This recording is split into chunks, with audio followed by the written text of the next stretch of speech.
je pense que je vais aborder deux volets. Le volet situation générale qui doit intéresser toute la salle, et puis il y a le volet particulier du ministère des Affaires sociales. Alors, sur le plan global et situation globale en Tunisie actuellement, il y a beaucoup d'éléments d'optimisme, il y a aussi beaucoup d'éléments de pessimisme et de difficulté. Je vais commencer par ce qui est optimiste. C'est que d'abord, sur le plan social, les mouvements de grève et de contestation organisés par les syndicats est en train de décroître et de diminuer nettement. Et on est presque maintenant à un rythme de grève de l'année 2010. Maintenant, on arrive à gérer les conflits sociaux, les grèves plus facilement qu'au mois de janvier. Et on arrive à établir un dialogue fructueux avec les syndicats et les représentants du patronat, l'UTICA essentiellement. Le 24 et le 25 mai, il va y avoir une importante conférence tripartite entre le gouvernement, l'UTICA et le JTT, en vue d'établir un contrat social, un nouveau contrat social. C'est une conférence très très importante qui pourrait aboutir soit directement à un nouveau contrat social ou bien vraiment à l'instauration d'un dialogue avec rapidement, dans les semaines qui suivront, un accord global sur la gestion des conflits de travail, des relations de travail dans le pays. Et c'est très important pour la visibilité des investisseurs et des partenaires internationaux. Ça, c'est très important. Ceci dit, en contrepartie, la fronde ne vient pas essentiellement des syndicats, et c'est essentiellement les groupes sociaux en précarité, les chômeurs, ceux qui ne peuvent pas trouver d'emploi, qui sont actuellement à l'origine des mouvements sociaux qu'on voit un peu partout. Et malheureusement, ça commence, il commence à y avoir des difficultés entre ceux qui travaillent et ceux qui ne travaillent pas. Pour la première fois cette semaine, en début de semaine, les syndicats de GAFSA, de la compagnie de phosphate de GAFSA, sont venus réclamer la liberté du travail. Donc, parce que les chômeurs bloquent l'accès à la compagnie, donc ils réclament que l'État intervienne pour assurer la liberté du travail. Et ça met en conflit des groupes sociaux dans la même ville, dans la même région, et c'est une difficulté importante. Nous n'avons pas besoin aujourd'hui en Tunisie qu'il y ait ce genre de conflit. On essaie de gérer avec le dialogue. Ça, c'est des éléments de difficulté importantes. Les autres éléments d'optimisme, c'est que maintenant que l'Assemblée constituante a adopté la loi de finances complémentaire, elle va pouvoir s'atteler à quasi 90% de son temps à l'élaboration de la Constitution. Et le discours qui a été fait à la clôture de l'Assemblée le jeudi soir, je pense, par Jaffer, était clair dans le sens où la feuille de route politique actuellement est posée, et donc l'Assemblée est en devoir de terminer l'élaboration de la Constitution avant le 23 octobre, donc dans un délai de moins d'1 an, et que tous les mécanismes pour la mise en place et l'organisation des élections, des futures élections, doivent commencer dès maintenant, à savoir la loi sur l'organisation des partis, le financement des partis, la mise en place de l'ISI avec une loi sur l'ISI, la mise en place de la justice transitionnelle et de la structure qui va gérer la justice pendant cette période transitoire, qui va prendre la place du Conseil supérieur de la magistrature. Tout ça doit être mis en place avant juillet, afin de pouvoir organiser correctement les futures élections qui, on l'espère, auront lieu le 20 mars. Ceci dit, la date des élections, c'est une proposition du gouvernement, mais ce n'est pas ni à l'Assemblée, c'est à l'ISI qui va fixer la date définitive en fonction de la période qu'on lui donne pour organiser ces élections entre l'élaboration de la loi électorale et la Constitution. Et puis quelle élection? Parce que peut-être qu'on passera par un référendum pour la Constitution, donc reste certains points d'interrogation. Mais de toute façon, le fait d'établir un calendrier et une feuille de route contribue à la clarification du champ politique et à la stabilisation de la situation globale, politique et sécuritaire. Ça, c'est très important. Les points de difficulté sont essentiellement d'ordre social.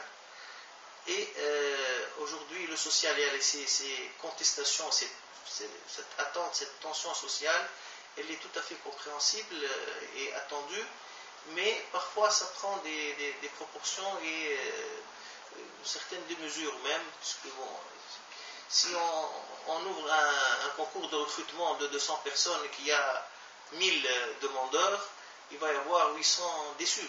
Et il n'y aura pas de critères objectifs. On prévoit, par exemple, au ministère de l'enseignement, il y a 3 concours de recrutement qui concernent les enseignants et les surveillants des lycées, et on prévoit qu'il va y avoir 150 000 demandes pour recruter autour de 15 000, je pense. Il n'y aura pas de critères objectifs. C'est difficile de choisir 15 000 parmi 150 000. C'est des concours difficiles, et donc on va avoir obligatoirement des gens non satisfaits qui vont contester, qui vont réclamer une révision, qui vont dire que les critères ne sont pas objectifs, qu'il y a eu des interventions, ainsi de suite. Nous avons eu toutes les difficultés à organiser le concours de recrutement de la CPG qui s'est passé dans 90% des cas correctement. Il y a des contestations qui vont être revues, mais globalement, on ne peut pas dire qu'il y a eu des personnes qui ont été recrutées mais qui ne méritent pas, dont le dossier était incomplet ou qui ont été recrutées sur mesure. Et on a essayé de recruter parmi tous les groupes sociaux et surtout les familles qui étaient en chômage. Toute la famille était en chômage. Donc c'était le critère essentiel. Mais il reste qu'il y a toujours des contestations. C'est compréhensible. Ça, c'est la première. Pardon, difficulté. La deuxième, c'est la hausse des prix. Et nous avons des difficultés pour maîtriser la hausse du coût de la vie parce qu'il y a des intervenants qui font qu'il y a de la surenchère. Et c'est tous les intermédiaires entre le producteur et le consommateur sont là. Deuxièmement, on a des difficultés sur nos frontières, surtout les frontières libyennes. Et il y a maintenant des réseaux de trafic et de la marchandise, et ça devient un peu inquiétant parce que malgré les efforts des services des douanes et de l'armée, ils forcent les barrages, ils forcent les postes frontières. Et il y a près un mois, 13 camions ont forcé le barrage, l'armée a tiré et sur les pneus. Ils ont quand même traversé le poste frontière avec des pneus complètement crevés, mais ils ont quand même traversé la frontière. Et juste, c'est des centaines de mètres, et par la suite, ils sont reçus par l'autre groupe qui les attend de l'autre côté. Et ça nous crée des difficultés. Et il y a même certains domaines où on s'étonne, c'est-à-dire les médicaments, par exemple. Il y a eu une petite pénurie il y a quelque temps, une quinzaine de jours, et on s'est étonné, parce qu'il n'y a pas, généralement, c'est exceptionnel qu'il y ait eu une pénurie de médicaments en Tunisie. Ça peut concerner 1 ou 2 médicaments, mais pas une série de médicaments d'usage commun, quotidien, Spasfon, ainsi de suite. Et donc on s'est rendu compte que les distributeurs préféraient ne pas vendre aux officines, mais plutôt envoyer vers la Libye, parce qu'ils gagnent plus. Donc tout ça fait que aujourd'hui les frontières sud notamment sont devenues cruciales. La sécurité de cette frontière avec la Libye est crucial pour maîtriser la hausse des prix. Bien sûr, la frontière avec l'Algérie aussi, parce que paradoxalement, maintenant, l'Algérie, c'est pour passer tout ce qui est vache. Il y a une fuite des vaches tunisiennes vers l'Algérie, je ne sais pas pourquoi. Du bétail, c'est le bétail. Les vaches laitières, la viande aussi, vraiment il y a un réseau.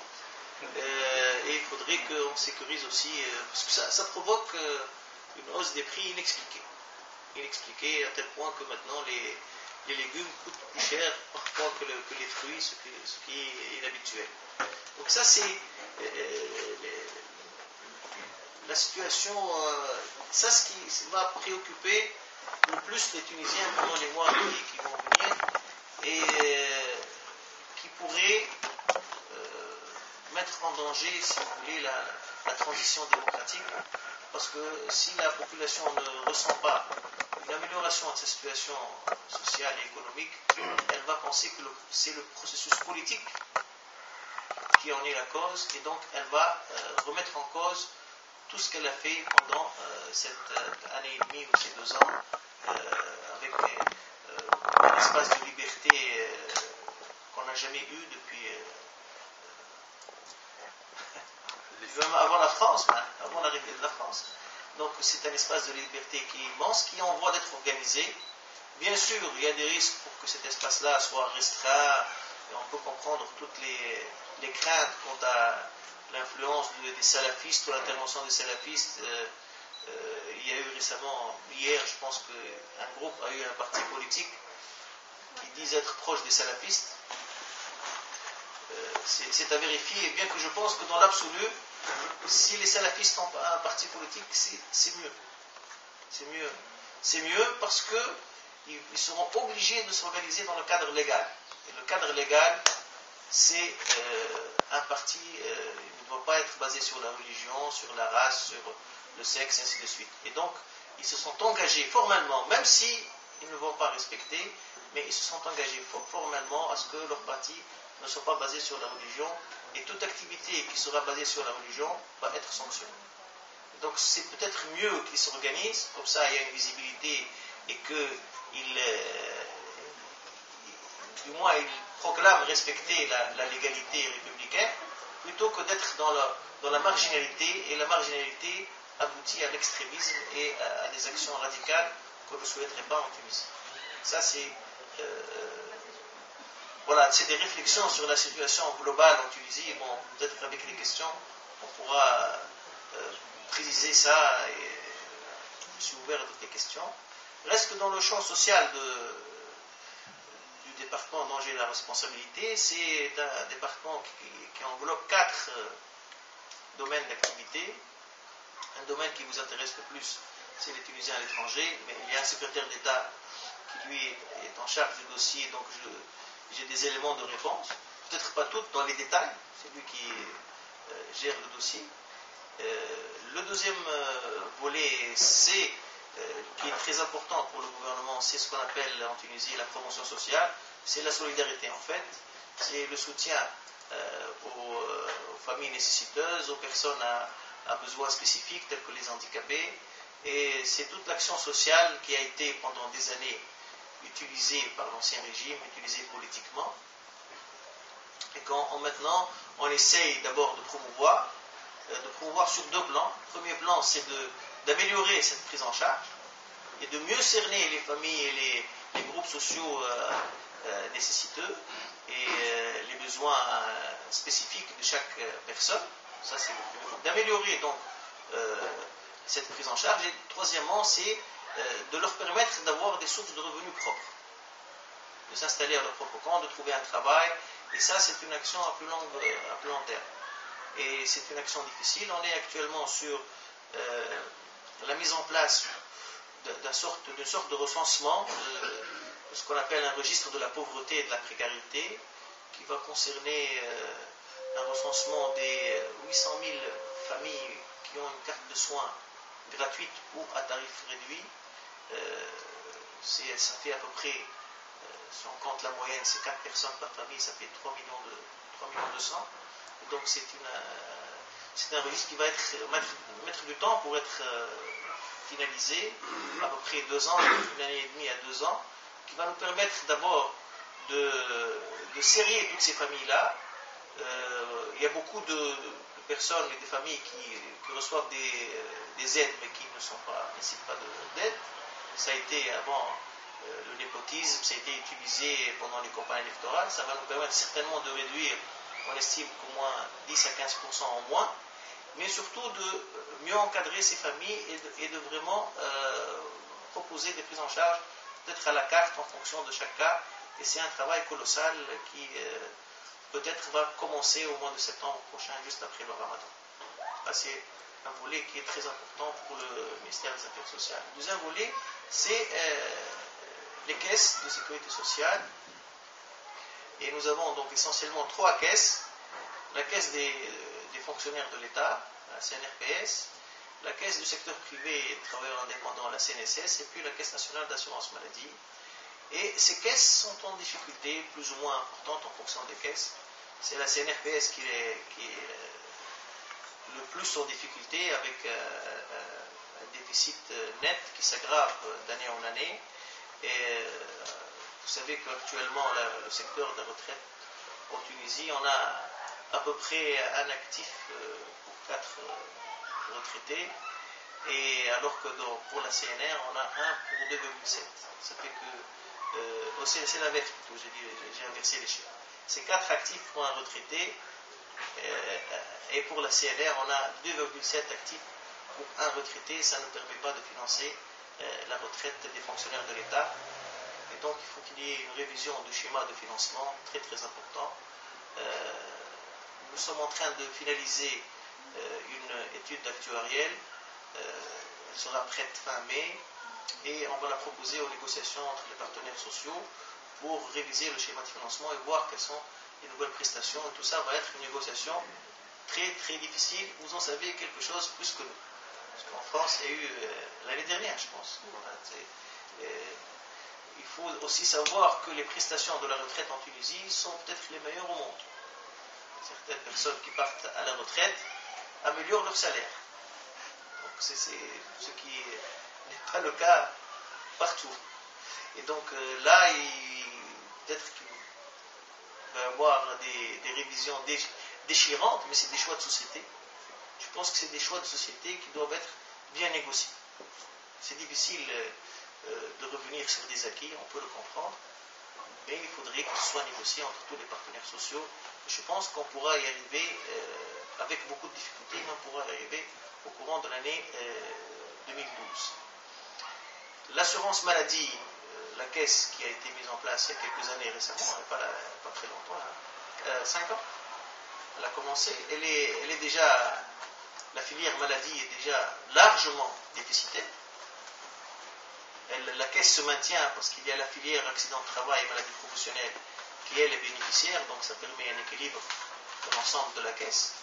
Mais la filière maladie, et ce déficit va aller en s'aggravant. Ça, c'est le premier volet. Le deuxième volet, c'est que les prestations de cette CNAM laissent un peu à désirer sur beaucoup de points de prise en charge. Et il y a beaucoup de débats et beaucoup de discussions. Et là aussi, c'est un débat de société. Et c'est vraiment un débat de société, parce qu'il va falloir prendre des décisions difficiles. En Tunisie, les Tunisiens n'acceptent plus les limites, et surtout dans cette période révolutionnaire. C'est-à-dire que maintenant, il faut que les Tunisiens obtiennent tous les soins. Or, les moyens financiers de l'assurance maladie, de la caisse, ne permettent pas les soins à l'étranger. Et les soins à l'étranger coûtent très cher. Nous avons actuellement beaucoup de demandes pour des greffes de foie. L'activité de greffe de foie en Tunisie s'est arrêtée. Peut-être qu'elle va reprendre dans les mois suivants, mais c'est arrêté. Alors, une greffe de foie coûte en France 250 000 euros. 250 000 euros. Alors, c'est 500 dinars, c'est trop pour la caisse d'assurance maladie. Alors qu'on a des difficultés pour financer l'insuline des diabétiques, est-ce que la grève de foie aujourd'hui est défendable? La grève de corps aussi. Elle s'est arrêtée en Tunisie et il y a des demandes. Et maintenant que il y a une liberté de la presse et de la télé, ce sont des émissions de télé-réalité qui relaient ces demandes-là. Et ça pose des difficultés. Et c'est des choix de société. En Israël, ils ont décidé qu'il n'y aura pas de grève de foie. Il n'y a pas de grève de foie. Celui qui décide une grève de foie, soit qu'il se finance, soit que c'est une fin de vie. C'est un choix de société. Et il faudrait un débat de société sur les choix où s'arrête. Vous savez que ce débat existe même en France, pour les soins palliatifs. Quand est-ce qu'on arrête la chimiothérapie et tout ça, c'est vraiment un réel débat. Et là, en Tunisie, c'est difficile d'en débattre aujourd'hui, parce que les gens n'acceptent pas. Je suis assuré social, je veux avoir tous les soins. L'ancien régime bazardait notre argent, maintenant, moi, je réclame des soins, et c'est relayé par la télé, et ça pose des difficultés. Donc, nous allons avoir un débat très, très difficile, et bien sûr, l'autre difficulté en matière d'assurance maladie, c'est les prestataires de soins, privés notamment, c'est-à-dire les médecins, les cliniques, et aujourd'hui, il y a des choix difficiles. Il y a des choix difficiles. Nous avons un secteur public qui est très faible, mais qui permet les soins pour 75% des assurés sociaux. Le secteur privé consomme la majorité des médicaments. Le budget, 60% du budget médicaments de l'assurance maladie va vers le secteur privé, qui lui couvre 25% des assurés sociaux, alors que 75% des assurés sociaux sont dans le secteur public et ne prennent que 40% du budget médicaments. Donc nous avons des difficultés. Les prestations de soins, les prestataires de soins en Tunisie est une activité florissante, qui fait gagner beaucoup d'argent. Il faudrait qu'il y ait un débat serein et que les prestataires de soins privés comprennent quelle est l'importance de leurs honoraires, de leur activité. Il y a un gâteau à se partager certainement, mais on ne peut pas agrandir le gâteau. Et si on augmente la part pour quelqu'un, c'est que l'autre va en recevoir moins. Donc ça, c'est tout le challenge, elle est là. Et aujourd'hui, pour l'assurance maladie, on ne peut pas dire qu'on va augmenter les cotisations, ni patronales, ni des salariés. Ce n'est pas acceptable. Et qu'est-ce qu'on peut proposer? Un financement par la fiscalité, directe ou indirecte. Indirect, une sorte de CSG ou de TVA sociale. Mais on sait très bien que à terme, c'est une solution qui va résoudre le problème pendant 3, 4, 5 ans. Mais c'est un système qui est voué à l'échec. Sinon, on va être obligé d'augmenter cette TVA sociale et ça va devenir inacceptable pour l'économie du pays. Donc, c'est ça les limites. Il faudrait qu'il y ait vraiment un débat très serein. Il faudrait qu'il y ait des choix de l'État. Peut-être que ce n'est pas le moment, parce qu'on est en période de transition. C'est au gouvernement qui viendra après les prochaines élections de faire une réelle réforme et une mise à niveau du secteur public, qui lui est le seul capable d'une régulation du marché de la santé. Ça, il faudrait de l'argent, un financement, et une réforme des structures, une réforme de la gestion hospitalière, même des carrières médicales et tout ça. Mais il faudrait, ce n'est que dans ces moments-là, où il y a un bouillonnement d'idées et de demandes, que la réflexion peut aboutir à des résultats concrets. Après, il va y avoir des positions figées, et ces positions vont être gérées par le jeu politique. Vous le savez très bien, vous vivez en France, lorsqu'on approche des élections, il n'y a plus de débat. On ne pense qu'aux élections. Et on dit toujours que les réformes se font pendant les 100 premiers jours d'un gouvernement, l'essentiel des réformes. C'est à ce moment-là où le gouvernement est au plus haut des sondages, et jamais pendant la dernière année du mandat. Donc, ça, c'est le risque. Nous sommes actuellement en Tunisie, on approche de cette situation-là, donc il faut faire vite, parce que si on se rapproche des élections, tout va se jouer en rapport avec les élections. Vous avez vu, je ne sais pas si vous avez suivi, vous pouvez suivre les débats à la Constituante. Le jeudi dernier, il y avait un débat à propos de l'agriculture, Et l'essentiel, c'était de sortir. Le gouvernement est contre les agriculteurs. C'était le but des groupes de l'opposition en proposant des réformes qui étaient difficilement acceptables, c'est-à-dire les crédits des agriculteurs. Le gouvernement a proposé que les agriculteurs ne payent pas les intérêts de leurs crédits et que le principal du crédit pour les petits agriculteurs soit aussi effacé, mais pas pour le reste. Alors on demande à ce que même le principal pour tout le monde soit effacé, ce qui mettrait en difficulté les banques. Donc on entre dans une sorte de surenchère un peu populiste qui n'est pas réaliste par rapport à la situation des banques. Et notamment, vous savez, qu'en Tunisie, il y a la banque, la BNA, qui est la principale banque de l'agriculture, et qui a actuellement des crédits impayés dans le domaine de l'agriculture autour de 400 millions de dinars, ce qui n'est pas rien. Donc si on essaie de dépasser cette ardoise, la banque risque d'être déstabilisée. Donc ce genre de débat, qui n'est pas habituel en Tunisie, c'est la première fois où on vit ce genre de débat, c'est un débat qui n'est pas encore tout à fait rationnel et il faudrait du temps. Il faudrait du temps pour que ce débat devienne rationnel et qu'il n'y ait pas une sorte de surenchère préélectorale. Je reviens un peu au domaine du ministère des Affaires sociales. Donc c'est la situation des caisses.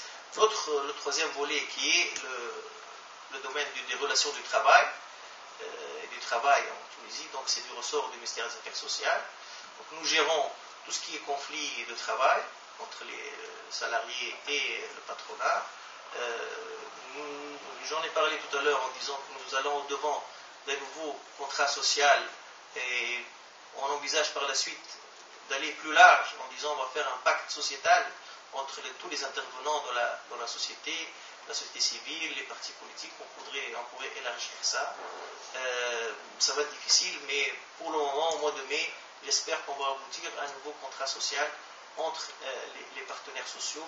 C'est important pour la visibilité des entreprises et des investisseurs, c'est important pour la révision des schémas de financement des caisses, et c'est vraiment capital pour qu'il y ait cette stabilité sociale qui va permettre au pays de reprendre une activité économique de qualité et une reprise économique qui est très importante. On a pour objectif un chiffre de croissance de 3,5 pour cette année, et je pense que c'est capital pour que la révolution tunisienne avance d'un pas en plus. Si on n'arrive pas à ces 3,5, on risque de se trouver en difficulté majeure et la population ne comprendrait pas qu'un processus politique positif aboutisse à un échec social et économique et risque de se retourner contre ce processus. Et c'est ce qu'attendent les anciens du RCD. C'est ce qu'ils attendent, c'est l'échec économique et social. C'est sur cela que va être jugée la réussite de notre révolution, indépendamment du gouvernement, quel que soit le gouvernement, celui-là ou un autre, peu importe.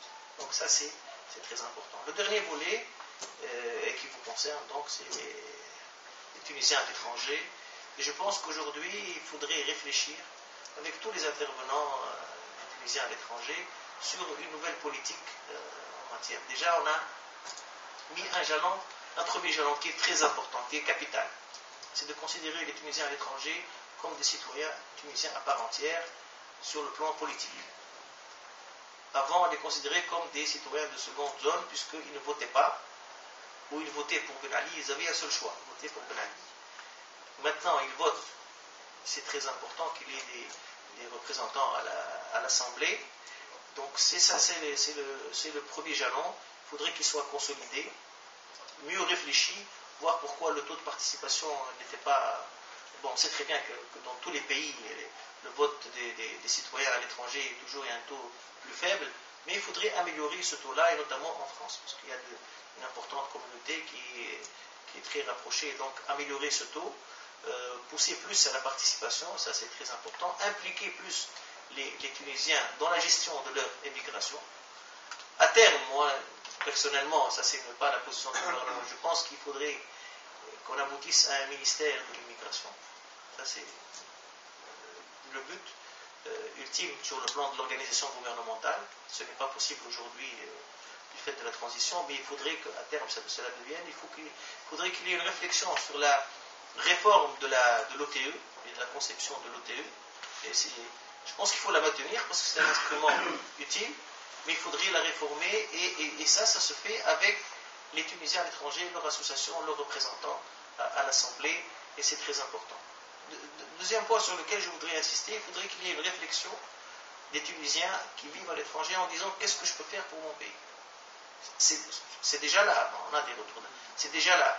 Mais je pense que l'essentiel, c'est que d'abord, cet été, ils reviennent. L'année dernière, ils sont revenus. Moi, je pense qu'il y a eu ils sont venus passer des vacances, peut-être pas comme l'année d'avant, mais quand même, il y a eu un retour. Et il y a eu aussi une arrivée de devises qui n'était pas négligeable l'année dernière. C'était presque comme 2010. Moi, il y a des chiffres, par exemple, comme Mahdi, par exemple. On m'a montré les chiffres du gouvernement de Mahdi. L'année dernière, il y a eu une entrée en devises plus qu'en 2010. C'est ce qui était notable. Voilà. D'ailleurs, la population originaire de Mahdi est très attachée à la Tunisie. Ils reviennent tous passer des vacances et ils investissent en Tunisie. C'est très important. Non, j'ai dit un chiffre pour lequel j'ai eu. On parle plus de région, s'il vous plaît. C'est un chiffre que j'ai, madame. C'est un chiffre que j'ai eu. On m'a présenté. Je n'ai pas l'idée sur l'ensemble du pays, mais on m'a présenté ce chiffre-là et vraiment j'ai été agréablement surpris.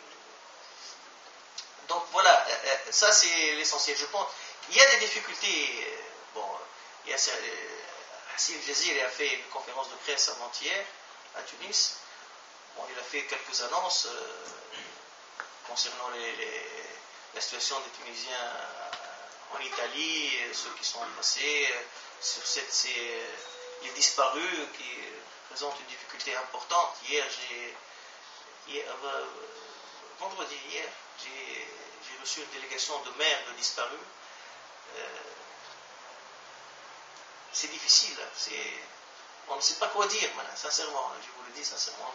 On ne sait pas quoi dire devant des mères qui ont l'impression que leurs enfants sont encore vivants et que certaines auraient eu des signes de vie en disant oh, j'ai reçu un coup de téléphone mais il ne m'a pas parlé d'Italie avec des numéros qu'on me montre, des appels qui viennent d'Italie.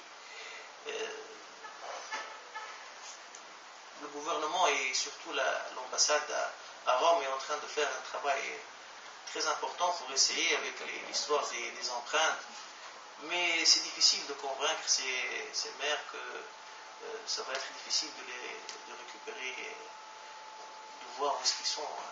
C'est difficile, c'est vraiment difficile. J'ai vu une vingtaine de mères en détresse extrême, une détresse difficile à contrôler. Ça fait combien maintenant? Plus d'un an qu'ils ont disparu et ils vivent dans une angoisse. Ils ont besoin soit d'être rassurés, soit de faire leur deuil. Et elles n'y arrivent pas et c'est vraiment difficile. Le reste, il va y avoir un appel vers une nouvelle vague d'émigration clandestine, puisque l'Italie apparemment aurait décidé de renouveler les visas de ceux qui sont passés l'année dernière. Donc il va y avoir on va conforter donc les réseaux d'émigration clandestine. C'est malheureux, mais c'est comme ça. Ceci dit, moi je pense que la Tunisie, dans ses rapports avec l'Union européenne, ça c'est le programme de Takatel, c'est la position de Takatel, et je pense que c'est la position de l'ensemble de la classe politique. Il faudrait qu'il y ait une révision de cet accord avec l'Union européenne quant à la mobilité des personnes entre les deux rives. C'est inacceptable qu'on accepte qu'il y ait une liberté des capitaux mais pas des personnes et que ce soit mieux régulé. Ça va être l'objet des négociations. Bon. Pour aller un peu dans les relations internationales, nous sommes actuellement un peu déçus du G8 puisqu'il n'y a pas d'engagement franc avec la Tunisie. Ils sont beaucoup plus préoccupés par la Grèce, l'Espagne, l'Italie, le Portugal. Et le printemps arabe, c'est un peu loin. C'est un peu loin. Le FMI s'est engagé à faire des choses, mais ce n'est pas très sûr. Ce n'est pas encore sûr. Donc, essentiellement, la Tunisie doit compter sur ses enfants. 100%. Voilà, je m'arrête là et s'il y a des questions.